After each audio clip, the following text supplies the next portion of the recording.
Ahora me voy a salir un poquito de lo que hemos siempre estado estudiando de manera expositiva, las predicaciones aquí. Va a ser una predicación temática, pero no va a dejar de ser expositiva.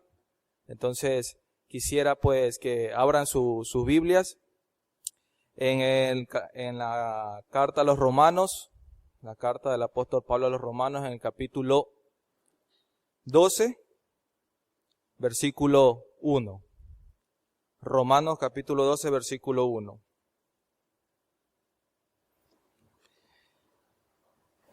La palabra de Dios nos dice: así que, hermanos, os ruego por las misericordias de Dios que presentéis vuestros cuerpos en sacrificio vivo, santo, agradable a Dios, que es vuestro culto racional. Algunas traducciones, esa última parte la ponen que es vuestra adoración espiritual. No sé cuántos de ustedes han visto la película Hasta el último hombre, que trata, basada en los hechos de la vida real de un militar llamado Desmond Doss. El título de este mensaje es el gozo de la abnegación, el gozo de la abnegación. Entonces, esta película me hizo a mí ver cómo este militar llamado Desmond Doss, que es el nombre de él en la vida real, él era cristiano adventista, ya. Él era de una familia cristiana y en su juventud tuvo una situación muy chocante para él conforme a la ética cristiana de él, que en vista de que su padre era un militar retirado que luchó en la Primera Guerra Mundial, golpeaba a su mamá. Entonces, en una de esas situaciones, él tuvo que enfrentarse a su papá y cogió un arma y lo tenía frente a frente apuntándole a punto de dispararle. El padre, claro, estaba llevado por la ira y por el alcohol que tenía encima, le decía que le disparara. Pero en la mente del hijo estaba esa parte de su vida consagrada a Dios, su vida consagrada a Dios. Entonces él no podía, tenía en su mente clavado el mandamiento del Señor: no matarás. Y él lo llevaba en su mente y no pudo llegar a esa conclusión. Aunque el papá tenía la pistola en su cabeza, él no pudo llegar a dispararle. Y bajo esa perspectiva, él cogió y se inscribió en la milicia. Y se inscribió en la milicia con esa convicción de no matar a nadie. Imagínese a una de estas personas ofrecer su servicio a un país y sobre todo con la convicción de no matar a nadie. En la milicia, ya en el ejército, él tuvo muchos problemas en cuanto a esa parte de querer ser miembro del ejército y no tener la convicción de salvar hasta su propia vida, ya. Cuando iba a estar frente a un enemigo, ¿qué iba a hacer él? Cuando el enemigo le esté apuntando, o el enemigo sin ningún temor le iba a meter un disparo, le iba a clavar un puñal o algo por el estilo. Pero esa fue la convicción de él, se metió en el ejército, comenzó a hacer todas las pruebas, estuvo dentro, también sufrió mucho. Los compañeros de él lo golpearon, le hicieron un montón de cosas para que él renuncie al ejército. Se burlaban de su condición de cristiano. Él llevaba su Biblia, se ponía a leer, se ponía a orar en el ejército, ¿ya? Y llegó hasta una corte militar, donde era la última oportunidad que él tenía ahí para seguir o no en la vida de militar. Y el papá de él ingresó a esa corte y fue un punto de inflexión clave para que él continuara en la vida militar. Y se cuenta que él fue a la guerra, esta historia es de la vida real, sale él a la guerra en la guerra de Okinawa, donde Estados Unidos quería conquistar esa parte y no podía, y era siempre derrotado por el ejército japonés, Cuando a él le tocó ir a ese lugar, a él le tocó ver ciertas situaciones que no podía él concebir en su mente. Gente desmembrada, gente totalmente que no le importaba el matar a otra persona, algo que él no tenía en su cabeza. No llevó ni un arma. Él se puso en la parte de los militares, de los médicos. Era un paramédico militar. Ya. Entonces él iba a servir y ayudar a muchas personas. Pero él se vio atrapado en el conflicto, en medio del conflicto, donde cuando los Estados Unidos comenzó a atacar, vinieron los japoneses que ya tenían sus trincheras y había sido una emboscada que le habían planteado los japoneses. Ellos comenzaron a atacarlos a los estadounidenses y los hicieron bajar de ese risco donde era que tenían que conquistar ese punto para seguir avanzando en la guerra de Okinawa. Llega un punto de que él se quedó en el risco y le preguntaba: Señor, tú me trajiste aquí, tú me pusiste aquí con un propósito. ¿Qué es lo que quieres que yo haga aquí? ¿Qué es lo que quieres que yo haga aquí? Sí. Entonces, él escuchó una voz que decía: ayúdame. A lo lejos, en medio de las bombas, de los estallidos, escuchó una voz que decía: ayúdame. No sabía quién era, porque no sabía si era enemigo o del mismo ejército de los Estados Unidos. Pero la convicción de él, con la que había sido formado, y la escritura que estaba guardada en su mente y en su corazón, lo llevó nuevamente a la trinchera, a buscar y a rescatar a quien más pueda. Y esa noche rescató como a 75 personas, entre estadounidenses y japoneses. No le importaba si era japonés, lo cogía, le curaba y lo bajaba del risco y comenzó a rescatar a muchas personas. Llegó a ser premiado con la medalla de honor, reconocido por el presidente de los Estados Unidos de esa época. Ya. Este militar Desmond II ya falleció, pero en la historia de él queda grabado eso, esa vida de abnegación, de renuncia voluntaria hacia él mismo por ayudar a otras personas,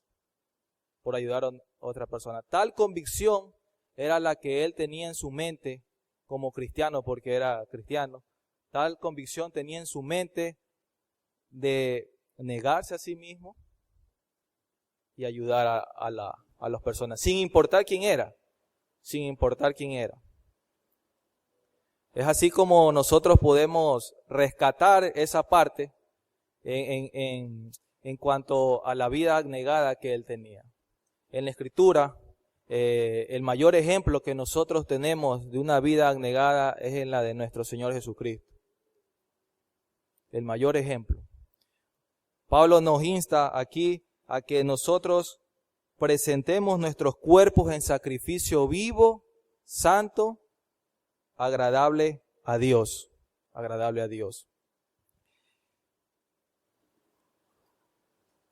La ley del Señor es la mejor instrucción y la más adecuada para ordenar nuestras vidas como es debido. No obstante, nuestro Maestro Celestial tuvo a bien conformarnos por una regla más precisa que la que se da en los preceptos de la ley.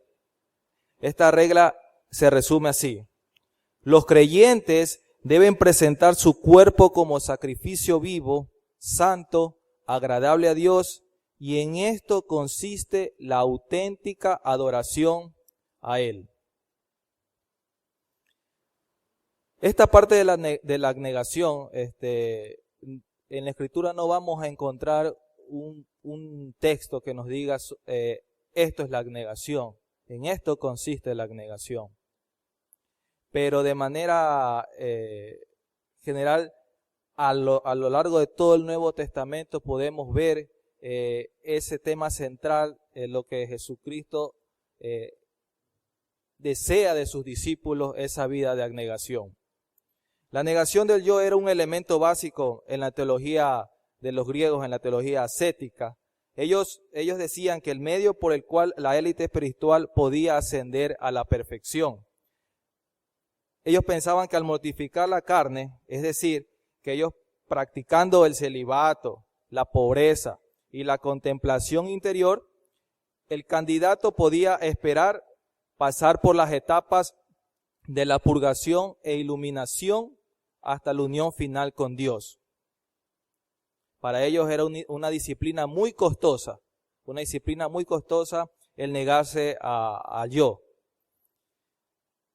Calvino, por otro lado, estaba familiarizado con estas enseñanzas, pero su perspectiva era radicalmente diferente a lo que los griegos pensaban. Para él la abnegación no es un requisito especial para unos pocos, sino una norma para todos los creyentes,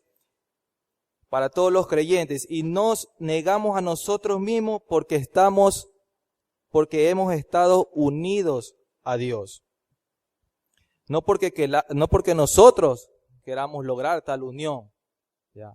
Porque en la misma carta a los Romanos, en su capítulo 1, nos muestra que nosotros no queremos buscar a Dios, ¿ya? No queremos buscar a Dios.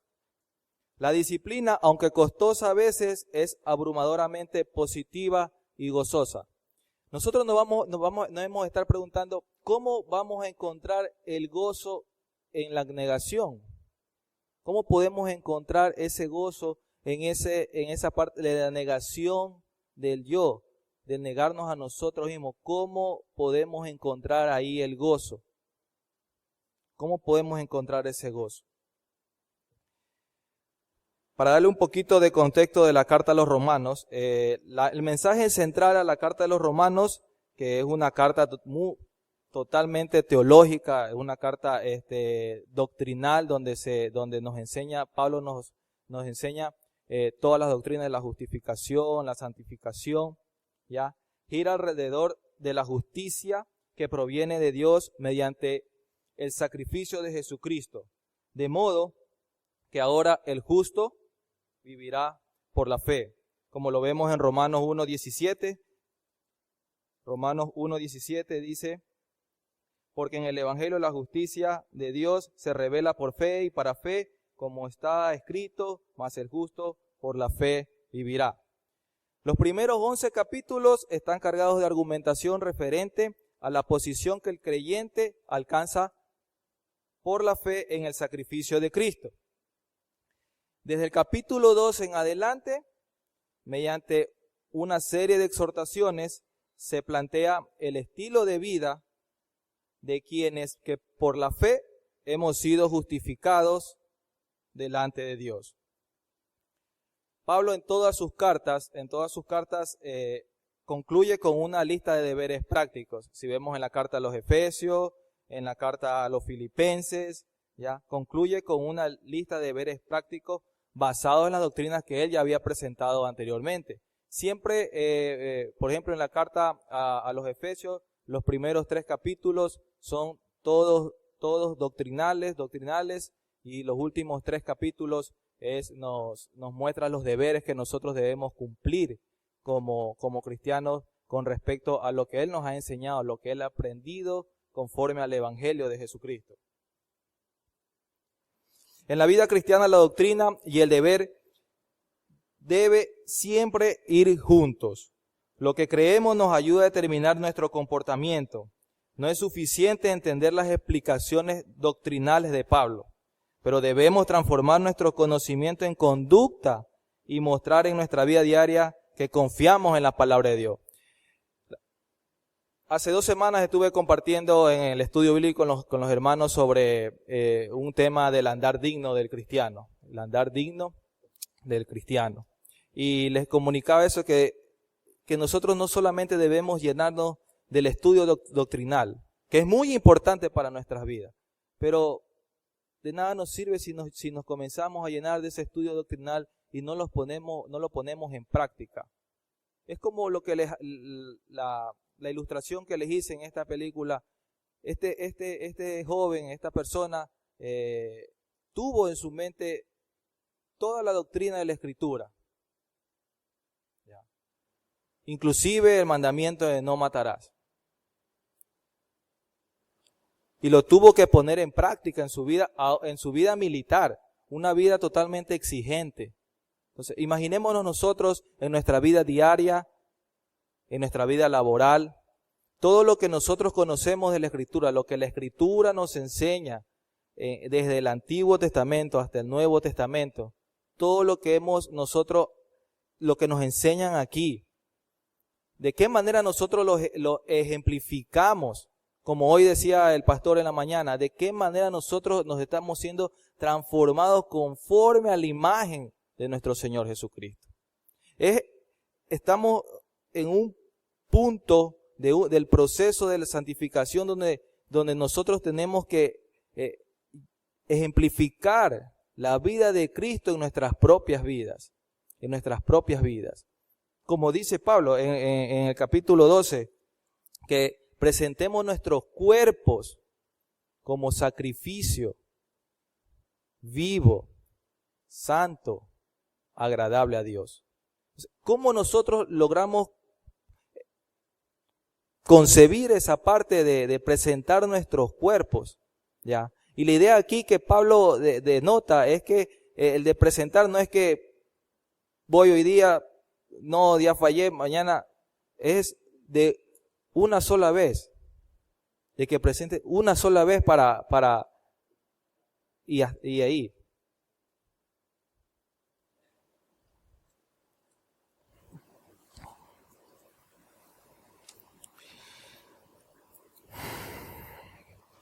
El capítulo 12 de la carta a los Romanos nos enfatiza dos ideas principales.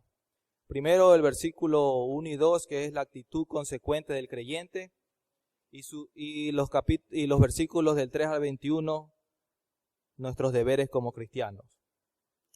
Este planteamiento también nos pone de relieve el compromiso del creyente con su fe, para que demuestre con su conducta que ha tomado en serio el llamamiento de Dios. Por tanto, la exhortación fundamental que nos hace aquí Pablo en este texto es que no se amolden al mundo actual, sino que seamos transformados mediante la renovación de nuestra mente. Versículo 2, Romanos 12, en su parte es: no os conforméis a este siglo, sino que transformaos por medio de la renovación de vuestro entendimiento. Esa es la exhortación fundamental que Pablo nos está haciendo en esta primera parte del capítulo 12. Pablo al iniciar este capítulo comienza con una preposición así que. Mi idea, hermanos, no es darle palabra por palabra el significado. Mi idea es llevarles al entendimiento de cómo encontrar el gozo de la abnegación, Pero no me puedo pasar a siguiente sin hacerles ver en qué consiste de lo que Pablo nos dice, que presentemos nuestros cuerpos en sacrificio. Entonces aquí Pablo comienza con una preposición que dice así que, la cual indica una transición de un planteamiento anterior que sirve de fundamento para la exhortación. Ya. Pablo a través de todos los capítulos, del 1 hasta el 11 de Romanos, nos ha dado todo lo que él tenía, lo que le había sido revelado por medio de Jesucristo en su evangelio. Todo lo que Pablo conocía de Jesucristo por medio de su evangelio. Pablo nos ha estado enseñando, nos ha estado indicando, y ahora es el momento cuando nos dice que tenemos que poner en práctica todas esas enseñanzas.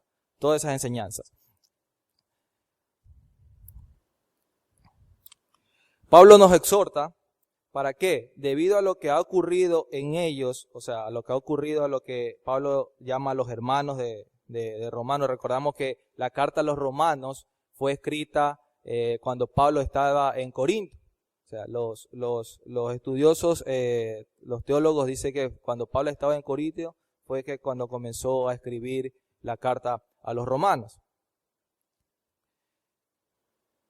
Para que nos comprometamos seriamente con el Señor, entregándole todo nuestro ser, espíritu, alma y cuerpo.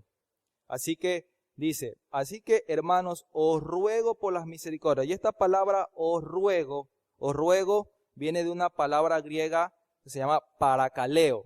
Parakaleo. ¿Qué denota esta palabra griega? Nos muestra la forma verbal del término utilizado en el Evangelio de Juan, en el capítulo 14, en el versículo 16. Si ustedes buscan en sus Biblias, en el Evangelio de Juan, capítulo 14, versículo 16, vamos a encontrar ahí la palabra similar que se denota consolador. Capítulo 14, verso 16 dice, y yo rogaré al Padre y os dará otro paracleto, dice ahí, otro consolador para que esté con vosotros para siempre. Entonces aquí Pablo en Romanos 12 dice, os ruego, que denota, se refiere tanto a la palabra de consolar, de aconsejar, de estar, encierra la idea de estar junto a alguien, a fin de darle un consejo, de darle ánimo, de darle coraje, esperanza, ¿ya? Y una perspectiva positiva. Aquí Pablo hablaba como un consejero a sus lectores, pero su consejo siempre estaba basado en todo el peso de su autoridad apostólica. Entonces dice, así que hermanos os ruego, dando un consejo, animando a los hermanos en la iglesia de Roma, diciendo, por las misericordias de Dios. ¿Y cuáles son estas misericordias de Dios? ¿A qué nos lleva Pablo? ¿A qué nos invita Pablo a nosotros? A saber cuáles son estas misericordias de Dios. ¿Ya? Todo lo que Dios ha hecho a favor de los seres humanos. Ahora, vamos a pensar aquí en la carta a los romanos cuáles fueron esas misericordias de Dios, ya de la cual Pablo ya nos ha explicado. Tenemos en el capítulo 3 todo lo que se refiere a la justificación. Capítulo 4, capítulo 5, tenemos adopción en Jesús e identificación con Cristo en el capítulo 8, ¿ya? Puestos bajo la gracia, no bajo la ley, en el capítulo 6, el don del Espíritu Santo que mora en nosotros, también ubicado en el capítulo 8, versículo 11, ayuda en la aflicción, posicionado en la elección de Dios, capítulo 9, capítulo 10, capítulo 11, la certeza de una gloria venidera, capítulo 8, ¿ya? Todas estas son las misericordias que nos invita Pablo a que nosotros tengamos presentes. Nos ruega por las misericordias de Dios. Entonces, todo esto lo que ha hecho Jesucristo por medio de su sacrificio en la cruz para que nosotros podamos ser salvados.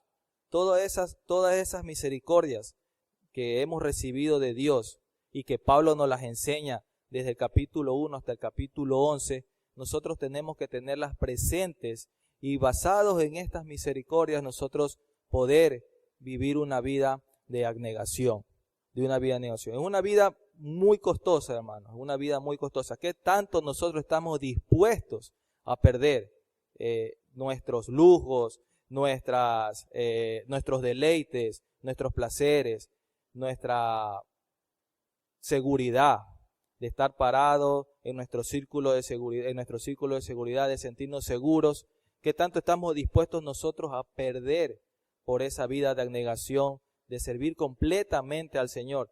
No solamente los hermanos que se encuentran, los ujieres o los hermanos que están dando enseñanza en la escuela dominical, o nuestros hermanos que están en la adoración, no solamente ellos, sino cada uno de nosotros somos llamados a eso, porque Pablo aquí no está especificando a qué hermanos o a qué personas se tiene que referir el servicio completo al Señor, una vida abnegada al Señor, sino que se refiere a la iglesia de Roma como hermanos, a toda la iglesia, a todos nosotros. Pablo nos está llamando a servir al Señor completamente. Entonces aquí ya hemos visto lo que Pablo nos quiere decir cuando él enfatiza: os ruego por la misericordia de Dios. Entonces, ¿qué quiere decir que presentemos nuestros cuerpos en sacrificio? ¿Qué nos quiere denotar esto? ¿Ya? La presentación del cuerpo como sacrificio está calificada con los adjetivos vivo, santo y agradable. Y como consecuencia añade que este sacrificio es vuestro culto racional.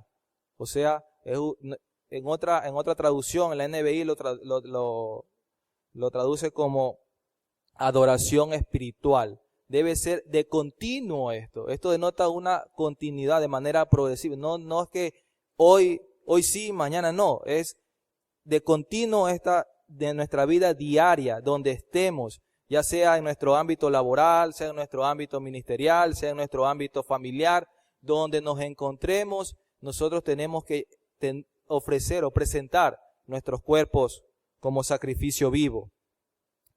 Pablo nos insta que presentemos nuestros cuerpos como sacrificio vivo, que es decir, de pertenencia al Señor, y como sacrificio santo que nos lleva a ser santos. No como la Iglesia Católica piensa de que las personas que están, todos casi creo que venimos de un contexto católico y podemos conocer de las imágenes que ellos tienen, los santos que ellos tienen. Ya. No de esa manera, ya, sino de una manera de ser. Sabemos que la palabra santo significa apartado. Somos apartados para Dios. Entonces, de esa manera Pablo nos invita, nos exhorta a que llevemos nuestro cuerpo como un sacrificio santo. Santo. La vida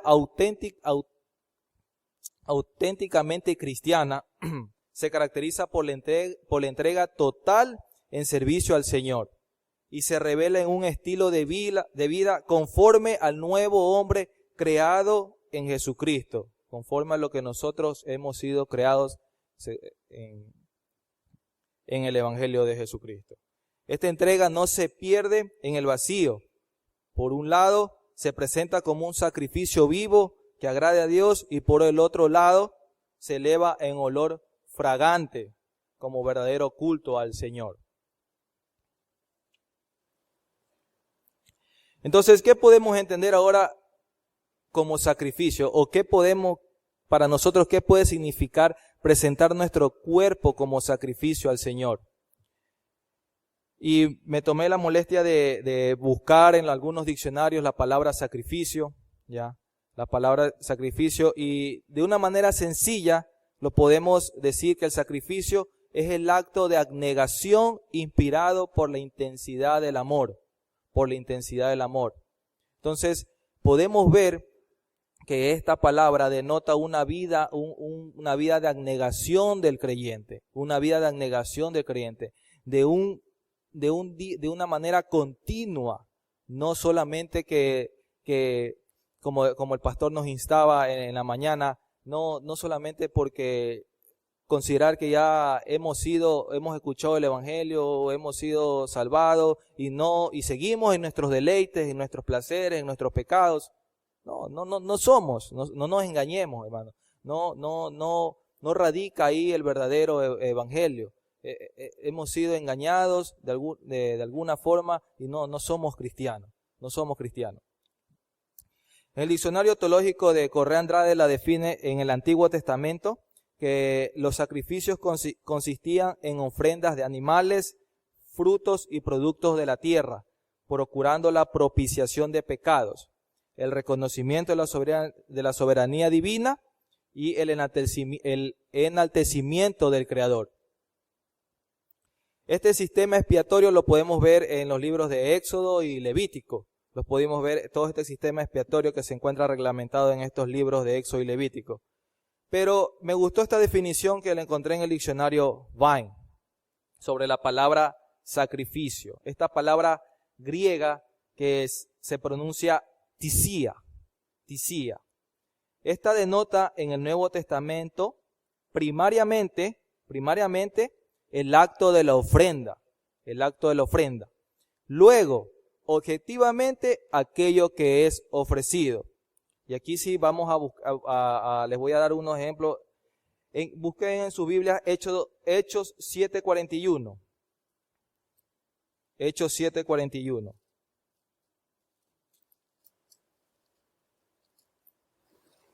Esta palabra aquí vemos que dice, en Hechos 7:41 dice, entonces hicieron un becerro y ofrecieron sacrificios al ídolo y en las obras de sus manos se regocijaron.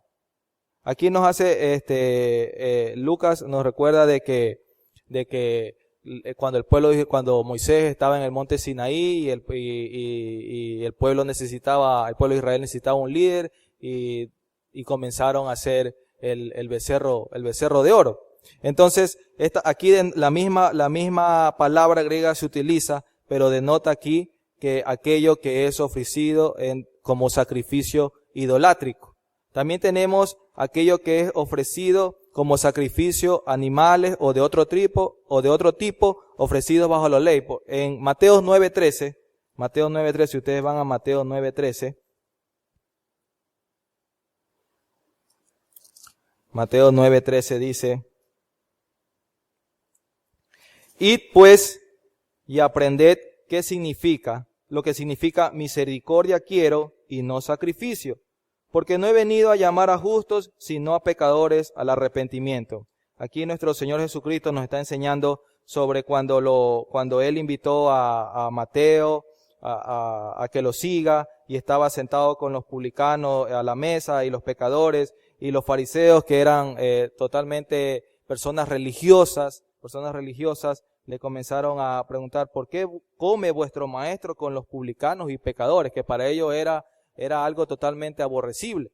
Pero nuestro Señor Jesucristo le dice, id pues y aprender lo que significa misericordia quiero y no sacrificio. Entonces podemos ver ahí que la misma palabra que se usa, griega, encontramos ahí lo que denota esta palabra, otro tipo de sacrificios ofrecidos bajo la ley. También tenemos el sacrificio de Cristo que hizo en la cruz. Si ustedes van a la carta a los Efesios, capítulo 5, versículo 2, la carta a los Efesios, capítulo 5, versículo 2, nos muestra ahí que dice, y andad en amor como también Cristo nos amó y se entregó a sí mismo por nosotros, ofrenda y sacrificio a Dios en olor fragante. Ofrenda y sacrificio a Dios en olor fragante. ¿Ya? Entonces, también tenemos la otra manera que es la que nosotros vamos a analizar, que es de una manera metafórica, que es, por ejemplo, del cuerpo del creyente presentado a Dios como sacrificio vivo en Romanos 12:1. También tenemos, de esa manera metafórica, tenemos la de la fe. Por ejemplo, en Filipenses 2:17, poquito más adelante, si ustedes se van en sus Biblias, busquen Filipenses 2:17, dice ahí, y aunque sea derramado en libación sobre sacrificio y servicio de vuestra fe, me gozo y regocijo con todos vosotros. Si se dan cuenta, la misma palabra que utiliza Pablo denota esa parte metafórica, sacrificio de la fe.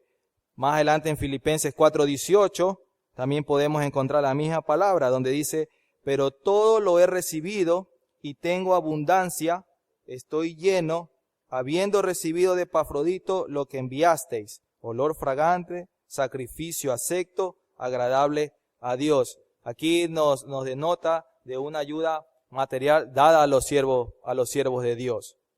¿Ya? Y también el último pasaje que revisaremos, primera de Pedro 2:5, ¿ya? Primera de Pedro 2:5 dice, vosotros también, como piedras vivas, sed edificados como casa espiritual y sacerdocio santo para ofrecer sacrificios espirituales aceptables a Dios por medio de Jesucristo. ¿Ya? Aquí nos denota sacrificios espirituales en general, ofrecidos por los creyentes como sacerdocio santo. Ahora, Al contemplar esta palabra, este significado de esta palabra sacrificio, creo que resulta muy provechoso que nosotros revisemos también qué significa la palabra abnegación. ¿Qué significa esa palabra abnegación? El diccionario de la lengua española lo define como la cualidad de abnegado, es decir, el que se sacrifica o renuncia a sus deseos. ¿Ya? El diccionario teológico de Correa Andrade lo define a la abnegación como el sacrificio de sí mismo, que se distingue por el espíritu de la voluntariedad en favor de los demás. Entonces, el mejor ejemplo, como se los acabo de indicar, el mejor ejemplo de abnegación que hemos visto, el ejemplo que fue dado por Cristo. Si ustedes van a Filipenses capítulo 2, versículo del 6 al 8, podemos ver ese ejemplo de abnegación de nuestro Señor Jesucristo, donde dice, Filipenses 2, versículo 6, dice, el cual, siendo en forma de Dios, no estimó el ser igual a Dios como cosa a que aferrarse, sino que se despojó a sí mismo, tomando forma de siervo, hecho semejante a los hombres, y estando en la condición de hombre, se humilló a sí mismo, haciéndose obediente hasta la muerte y muerte de cruz. La negación de sí mismo, el abstenerse de gratificar los deseos que uno tiene, es un imperativo que es predominante en un seguidor de Cristo. Es un imperativo que es predominante en un seguidor de Cristo. Si nosotros decimos ser discípulos del Señor, si nosotros decimos ser un seguidor de Cristo y si decimos ser cristianos, esta parte de la negación, de la renuncia a los deseos que nosotros tenemos, es imperativa. O sea, tiene que ser de manera radical ese cambio, de manera radical ese cambio. El Salvador mismo sentó el ejemplo de la abnegación en su kenosis. La podemos ver aquí mismo en capítulo 2 de Filipenses, el verso 7, donde dice que se despojó a sí mismo, tomando forma de siervo, hecho semejante a los hombres. Por ejemplo, vemos en Hebreos 5:8, y aunque era hijo, dice, hablando de Jesús, por lo que padeció, aprendió la obediencia.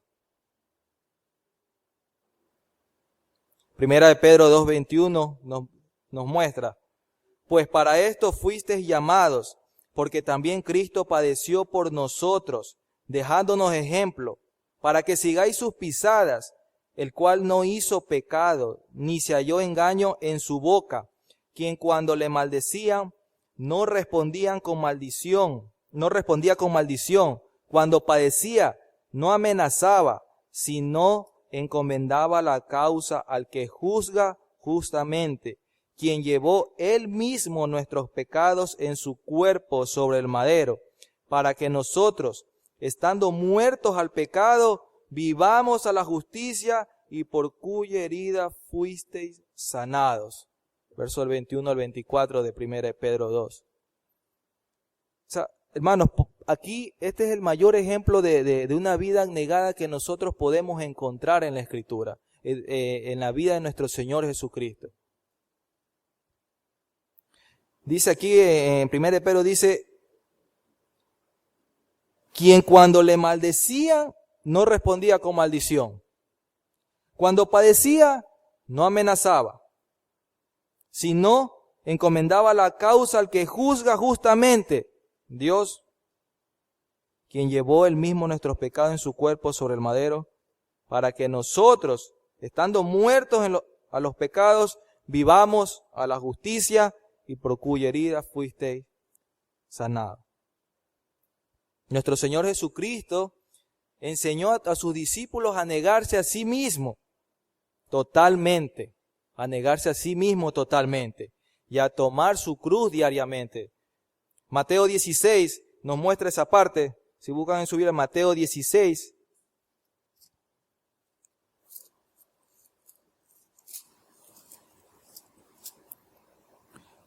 Versículos del 24 nos dice, Entonces Jesús dijo a sus discípulos, si alguno no quiere venir en pos de mí, si alguno quiere venir en pos de mí, niéguese a sí mismo y tome su cruz y sígame. Porque todo el que quiera salvar su vida, la perderá. Y todo el que pierda su vida por causa de mí, la hallará. ¿Por qué? ¿Qué aprovechará el hombre si ganare todo el mundo y perdiere su alma? ¿O qué recompensa dará el hombre por su alma?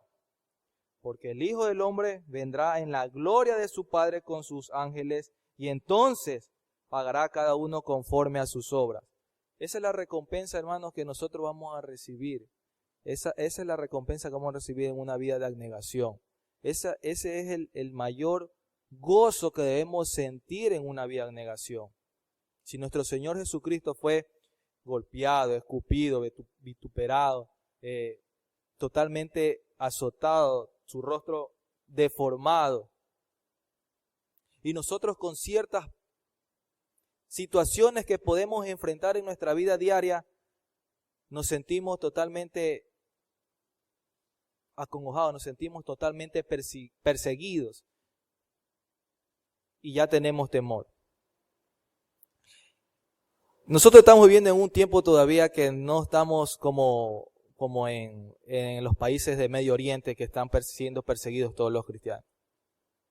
Ahora imagínense ustedes aquí, si aquí llegasen a entrar un grupo terrorista y a cada uno de ustedes les pregunta que si usted confiesa a Cristo va a morir.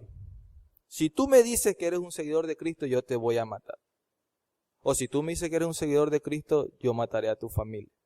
Estando tu hijo ahí al lado, estando tu hija ahí al lado, tu esposo, tu esposa ahí al lado. ¿Qué respuesta vamos a dar nosotros en ese momento, hermano? ¿Qué respuesta daremos en ese momento? Si nosotros ahorita en completa paz podemos decir, sí, somos cristianos, aleluya, amén. Pero en ese momento de persecución, donde estemos todos ahí en fila, ¿cuál va a ser tu respuesta? Si el Señor Jesucristo dice, si alguno quiere venir en pos de mí, niéguese a sí mismo, tome su cruz y sígame. Eso es lo que Pablo nos demanda a nosotros, que presentemos nuestros cuerpos en sacrificio. En sacrificio. El creyente es identificado con Cristo en su muerte. La muerte de Cristo en la cruz es eficiente y suficiente para la salvación del pecador, y la cruz es también la fuente de su santificación. Por lo tanto, los que están en Cristo han crucificado la carne con sus pasiones y concupiscencia. Gálatas 5:24, si ustedes me acompañan a Gálatas 5:24, podemos encontrar donde dice, pero los que son de Cristo han crucificado la carne con sus pasiones y deseos. Pablo aquí nos exhorta a que tenemos que andar en el Espíritu. Si decimos ser de Cristo, hemos nosotros crucificado esos deseos que tenemos, esas concupiscencias a las que llevamos, esos deleites en nuestras vidas totalmente seguras. La aplicación práctica de la identificación en la muerte de Cristo está en la mortificación de nuestros miembros, como dice en Colosenses 3:5, por el poder del Espíritu Santo que nos capacita. Romanos 8:13. Pero ahora, ¿cómo podemos ligar esa vida de abnegación?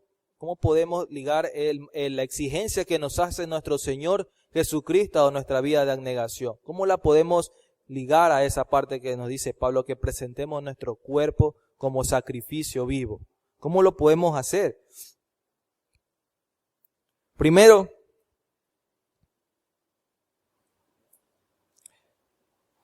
el abandono del creyente hacia la obediencia de Dios. Calvino en su institución dice, él enfatiza que la renuncia a uno mismo es el principio fundamental de la vida cristiana. La renuncia a uno mismo, ese es el principio fundamental de la vida cristiana. Si usted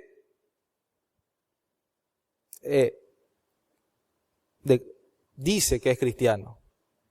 Si usted dice que es cristiano, la renuncia a su yo, ese es el principio fundamental, es la base de su vida, la base de una vida de cristiano.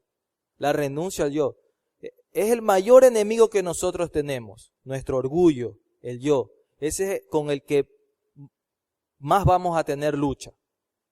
¿Cuánto usted está dedicándose a la renuncia de su yo?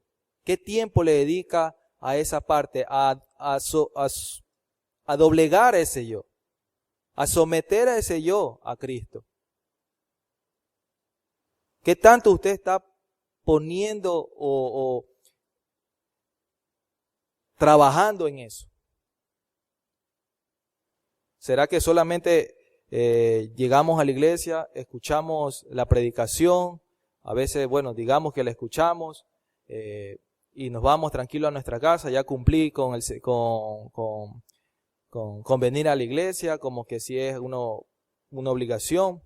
Creo que el Señor nos dio este día para congregarnos y para vivir en completa intimidad con Él todo el día. Si tiene 6 días para hacer lo que usted quiera, y quizás en los 6 días ni siquiera cojamos la escritura o hagamos una vida, un devocional, como lo decía el hermano Stalin en la mañana. De los 6 días, solamente un día tiene usted para alimentarse espiritualmente. Imagínese, ¿en qué condiciones está? ¿En qué condiciones está? No sé su vida personal, pero creo que es una vida, la vida de ser abnegada, la vida abnegada a Cristo es dura, es una disciplina costosa, Si usted no está ejercitándose para eso, déjeme decirle que quizás no vaya a estar preparado para el día de las persecuciones. Quizás no vaya a estar preparado para ese día. No somos nuestros, dice Calvino en su institución, en la medida de lo posible. Olvidémonos de nosotros mismos y de todo lo que es nuestro. Por el contrario, somos de Dios. Vivamos pues por Él y muramos por Él. Somos de Dios. Que todas las partes de nuestra vida se esfuercen hacia Él como nuestra única meta lícita. Porque así como consultar nuestro propio interés es la peste que más eficazmente conduce a nuestra destrucción, así también el único refugio de salvación es ser sabio en nada y no querer nada a través de nosotros mismos, sino seguir la guía del Señor solamente. Que este sea, pues, el primer paso para que el hombre se aleje de sí mismo, a fin de aplicar toda la fuerza de su capacidad en el servicio del Señor. No somos nuestros, somos del Señor, enfatiza Calvino. No somos nuestros. Y es lo que Pablo nos muestra aquí en la carta a los Romanos, en capítulo 12, versículo 1, cuando dice que nos presentemos que presentéis vuestros cuerpos en sacrificio vivo, O sea, tenemos que presentarnos, no somos de nosotros, hermano, somos del Señor. Nuestros cuerpos deberían ser objeto del Señor, instrumento del Señor en todo momento. Como le digo, como les acabé de decir, no porque no pueda usted servir en la iglesia o que no le dan la oportunidad, no sé, pues en enseñar, o sea, que no tengo ese llamado, no sé lo que usted llegue a pensar. No por eso. O sea, usted tiene que estar siempre dispuesto a servir al Señor. O sea, nuestra vida diaria debe ser dispuesta a servir al Señor. No hay no hay un más allá o un por acá. No hay más de eso. Tiene que ser dispuestos a servir al Señor en todo momento. En todo momento. En nuestra vida laboral, en nuestra vida secular, no sabemos a lo que nos vamos a enfrentar. Es difícil, hermanos, encontrarse en un ambiente donde usted no pueda ni siquiera edificarse mediante las palabras. Es difícil. Pero mi cuerpo, mi mente, debe ser ofrecida al Señor, más que a lo que digan las personas, más a lo que diga la gente.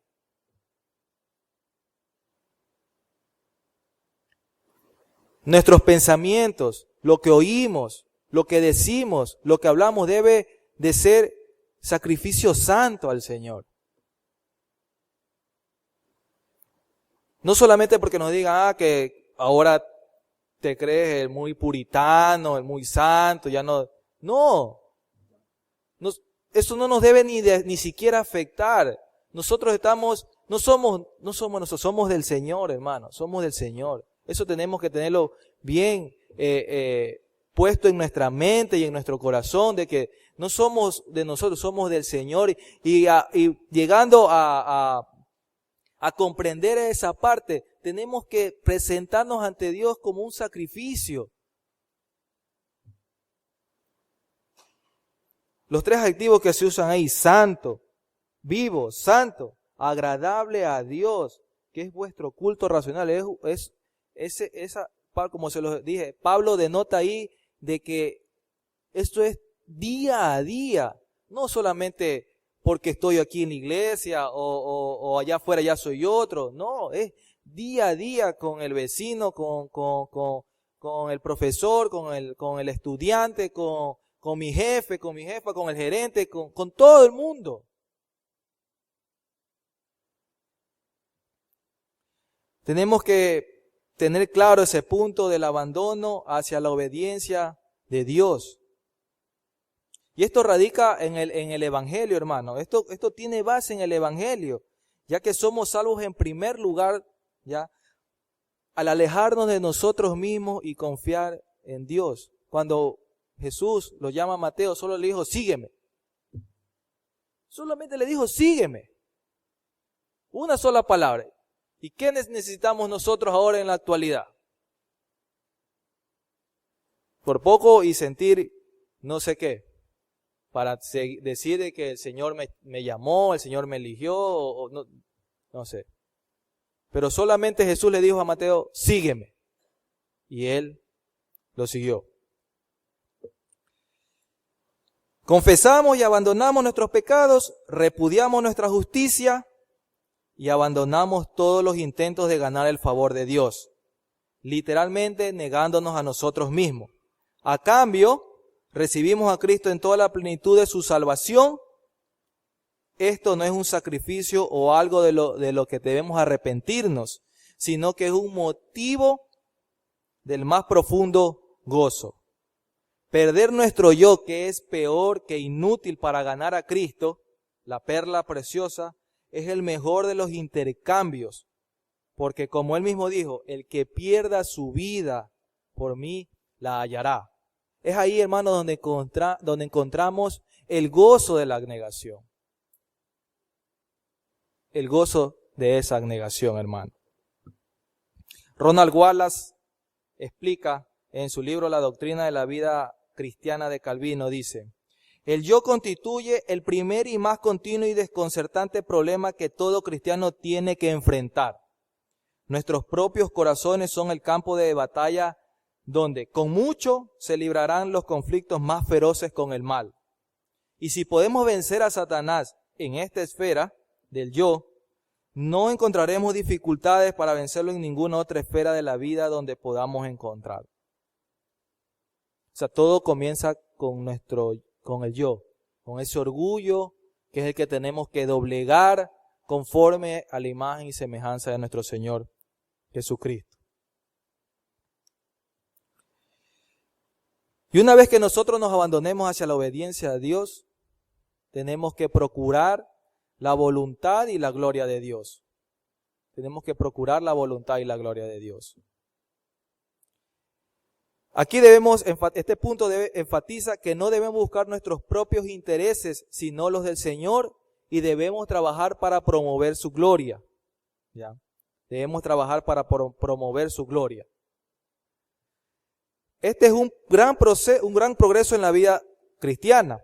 que prácticamente nos olvidemos de nosotros mismos, que en todos los ámbitos estimemos nuestros asuntos como menos importantes y que fielmente nos esforcemos por aplicarnos y consagrarnos a Dios y sus mandamientos. No, si ustedes van más adelantito en Romanos 12, en el versículo 3 dice: digo pues, por la gracia que me es dada a cada cual que está entre vosotros, que no tenga más alto concepto de sí que el que debe tener, sino que piense de sí con cordura, conforme a la medida de fe que Dios repartió a cada uno. Entonces, hermanos, aquí radica esa parte de que nosotros no tenemos que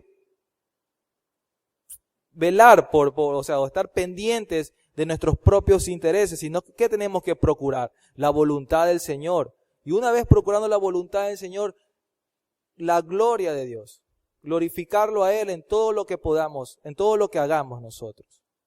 Es lo que el Señor nos muestra aquí en el capítulo 12, donde tenemos que es agradable a Dios, que es vuestro culto racional. Eso es lo que debemos nosotros enfatizar en nuestra vida. Tratar de una vez que nosotros ejercitarnos día a día en lo que es la negación al yo y procurar hacer la voluntad de Dios y la gloria y glorificar a Dios. Cuando la Escritura nos advierte de que no nos centremos demasiado en nosotros mismos, no solo quita de nuestro corazón el deseo de poseer, el gusto del poder, los grandes honores o el favor de los hombres, sino que también quiere arrancar toda ambición, todo deseo de gloria humana y otras inclinaciones secretas. Cuando el corazón del hombre está en disposición, el orgullo, cuando el corazón del hombre ya está en disposición a servir completamente al Señor, a tener en perspectiva de que no somos de nosotros, sino somos del Señor, el orgullo, la soberbia y el gusto por la ostentación son lo primero que desaparecen. Después desaparecen los deseos, los excesos, la atracción del lujo y los placeres con sus defectos. Si me acompañan a 2 de Timoteo, capítulo 3, versículo 2. 2 de Timoteo, capítulo 3, versículo 2. Del 2 al 5 dice: porque habrá hombres amadores de sí mismos, ávaros, vanagloriosos, soberbios, blasfemos, desobedientes a los padres, ingratos, impíos, sin afecto natural, implacables, calumniadores, intemperantes, crueles, aborrecedores de lo bueno, traidores, impetuosos, infatuados, amadores de los deleites más que de Dios, que tendrán apariencia de piedad, pero negarán la eficacia de ella. A estos evita. Entonces, aquí Pablo le aconseja a Timoteo de que vendrán tiempos peligrosos y hombres peligrosos. Ya, hombres peligrosos.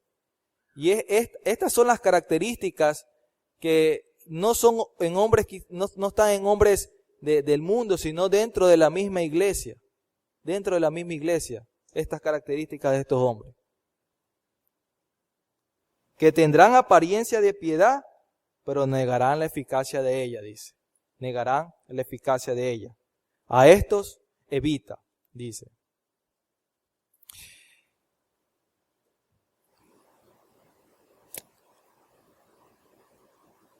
El único remedio que tenemos, hermanos, a esto es el negarnos a nosotros mismos. El negarnos a nosotros mismos. Esta palabra sacrificio fue algo que al momento de estudiarla no había un sinnúmero de textos que hablaban de esta palabra y cada vez me confrontaba más y más y más, porque yo decía, o sea, no soy digno de que tú, Señor, hayas muerto por mí en la cruz. Realmente no, porque mi vida no ha sido así como tú quieres que sea. completamente, entregar mi vida en sacrificio vivo, santo, agradable a ti. O sea, y ver la parte de una vida abnegada. Me hizo pensar en esta película, la trama de este joven. Cómo él no conocía a nadie de los enemigos y aún se metió a salvar a la gente. ¿Es así nuestra vida? ¿Es así nuestra vida conforme a lo que conocemos de las misericordias de Dios? ¿Hemos sido justificados? ¿Hemos sido salvados?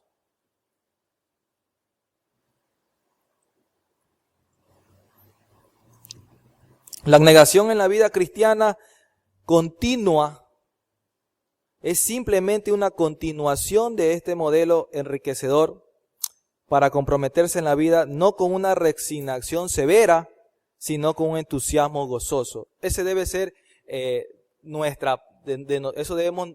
debe ser nuestra respuesta ante esta vida. No porque, no soy cristiano porque es para ser cristiano hay que tener convicción, hay que ser fuerte. He oído mucho, he oído esos pensamientos de muchas personas. No, que cuando esté listo yo voy a hacer. No debemos verlo así, hermano, esa parte. Debemos verlo de una manera de que vamos a recibir una recompensa, hermano. Vamos a recibir una recompensa. Es por eso que con gozo renunciamos a todo.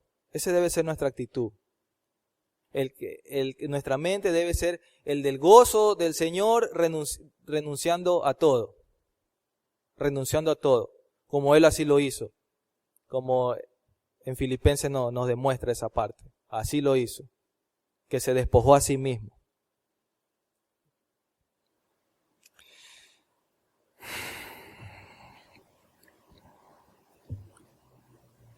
Jonathan Edwards profundiza este tema de la siguiente manera. Cómo la abnegación se relaciona con la exigencia del gozo. Y cito. La abnegación se puede incluir también entre los problemas de lo sagrado. Pero cualquiera que haya intentado llevar a cabo la abnegación puede brindar testimonio de que nunca experimentaron placer ni gozo mayor que después de ejecutar grandes actos de abnegación. O sea, mediante la abnegación nunca vamos a experimentar ese placer ni gozo mayor en medio de la abnegación, durante la abnegación. Me va a decir, hermano, pero usted me dijo que íbamos a experimentar gozo.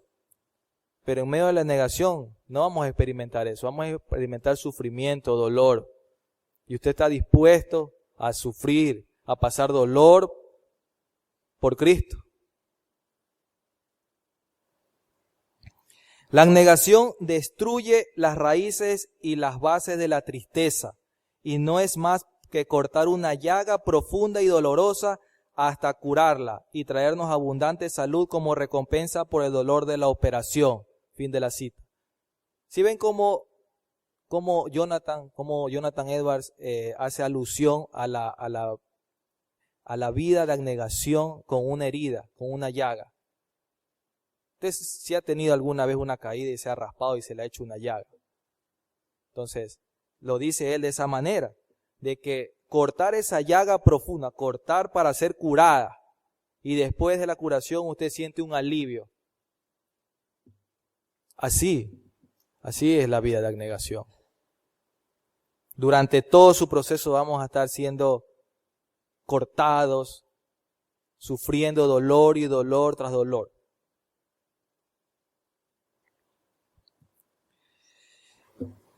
Hermanos, hemos visto a la luz de la Escritura lo que denota el tener una vida abnegada, una vida de sacrificio. Es renunciar a todo lo mundano, hermanos, para poder ofrecer nuestros cuerpos en obediencia, procurando la voluntad y la gloria de Dios.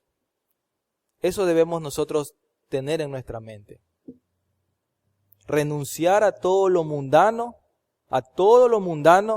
ni siquiera porque me compartieron un meme que fue chistoso, es completamente a todo, hermanos. O sea, no dejemos que a nuestros pensamientos lleguen estas ligerezas, que pensamos que son inofensivas, pero realmente nos está afectando en nuestra vida. Como el hermano Stalin decía en la mañana, que qué tiempo nosotros le estamos dedicando a eso, al Señor. Y podemos conocer todo, pero si no estamos sirviendo, no le entregamos nuestra vida completa, nuestros cuerpos completamente en sacrificio, verdaderamente no somos discípulos de Cristo. No somos discípulos de Cristo. La exigencia que nos hace Jesús acerca de la abnegación es otra manera de llamarnos a que persigamos de forma radical nuestro mayor y más duradero gozo. Quiero que vayan a Mateo 25. Mateo 25. Mateo capítulo 25. Versos 21. Donde Jesús nos habla la parábola de los talentos.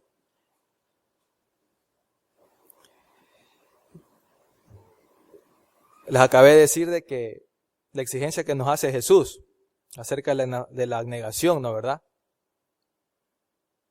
La manera de llamarnos a que persigamos de forma radical nuestro mayor y más duradero gozo.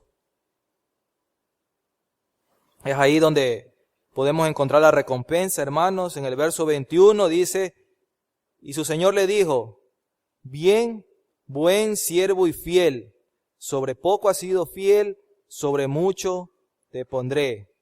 Entra en el gozo de tu Señor. Entra en el gozo de tu Señor. Así que, hermanos, ¿cuántos de nosotros recibiremos estas palabras? ¿Cuántos de nosotros vamos a recibir estas palabras? Yo anhelo recibirlas. Yo anhelo que el Señor Jesucristo me diga, bien, buen siervo y fiel, entra en el gozo de tu Señor. Eso es lo que debemos procurar. Ese es el gozo de la abnegación. Es ahí donde usted va a recibir la recompensa. Entra en el gozo de tu Señor.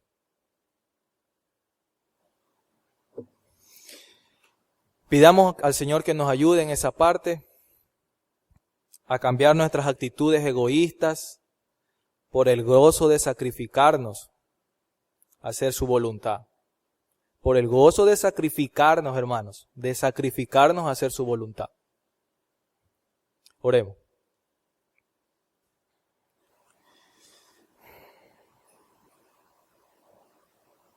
Oh amado Padre,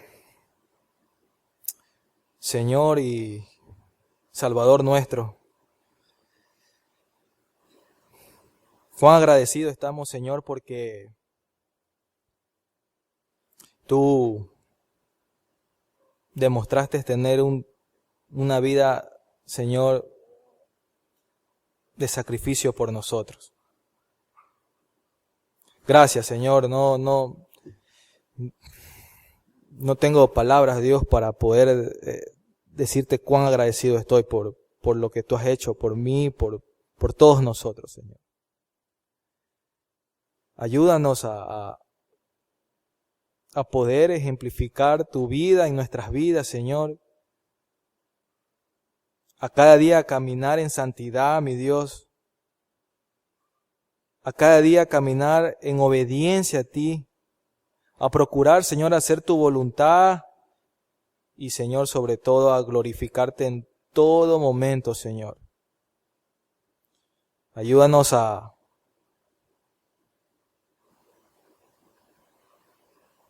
combatir, Señor, nuestro orgullo. Todos estos deseos, Señor, que no nos edifican en nada, Señor. En cambio, ayúdanos a desearte más a ti, a que nuestra vida sea una vida de sacrificio, vivo, santo, día a día, Señor, agradable a ti, Padre amado. Gracias, Señor, por tu palabra. Gracias, Señor, por este tiempo, Dios, y que tú seas obrando, Señor, en el corazón de cada uno de mis hermanos, Padre amado.